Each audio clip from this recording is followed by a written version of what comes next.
Hello friends, welcome to விஜயம் kitchen. இன்றைக்கி நம்ம செய்ய போகிறது முறுக்கு. ஸ்நாக்ஸ் டைமுக்கு நல்லாயிருக்கும், பொறன்ட்டு.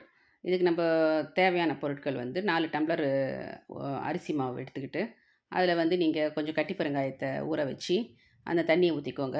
நான் 4 டம்ளர் முறுக்கு மாவுக்கு, அரிசி மாவுக்கு 1/2 டம்ளர் பொட்டுக்கடல, 1/2 டம்ளர் உளுந்தை நல்லா வறுத்து பொடி பண்ணி போட்டுக்கோங்க. நல்லா சலிச்சு போட்டுக்கோங்க. எள்ளு வந்து 2 ஸ்பூன் வறுத்து போட்டுக்கோங்க. போட்டுக்கிட்டு எல்லாத்தையும் ஒன்றா கொட்டி கலந்துக்கோங்க.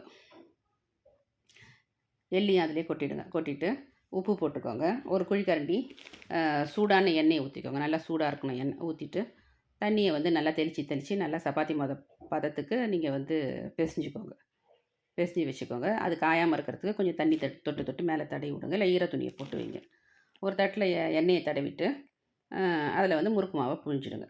புழிஞ்சிட்டு இதை வந்து அப்படி எண்ணெய் சுட்ட அப்புறம் அதை போட்டு நீங்கள் எடுத்துட வேண்டியது தான். எடுத்து திருப்பி போட்டு எடுத்துக்க வேண்டியது தான். எண்ணெய் வந்து இப்போ நல்லா நல்லா சூடில் இருக்கணும். சூடான அப்புறம் கொஞ்சம் சின்னதாக்கிக்கோங்க. இந்த முறுக்குக்கு வந்து நீங்கள் வந்து பச்சை பருப்பும் போட்டுக்கலாம். பச்சை பருப்பு வேக வச்சும் போட்டுக்கலாம். உளுத்தம் பருப்பு, பொட்டுக்கடலைக்கு பதில் பச்சை பருப்பையும் நீங்கள் வேக வச்சு பிசைஞ்சிக்கலாம். எள்ளுக்கு பதில் ஜீரகம் கூட நீங்கள் போட்டுக்கலாம். இது சாயந்தர நேரத்தில் பசங்களுக்கு டீ டைம் ஸ்நாக்ஸ் மாதிரி வெளியில் வாங்கி கொடுக்குறதோட நீங்கள் இதை மாதிரி செஞ்சு டப்பாவில் போட்டு வச்சுக்கிட்டிங்கனாக்கா கொடுக்கறதுக்கு ஈஸியாக இருக்கும். ஒரு வாரத்துக்கு 2 வாரத்துக்கு நீங்கள் வச்சு சாப்பிட்லாம். இது வீணாக போகாது. இது மாதிரி பொறன்னு இருக்கணும். நீங்கள் ட்ரை பண்ணி பார்த்துட்டு ஷேர் பண்ணுங்கள், கமெண்ட் பண்ணுங்கள்.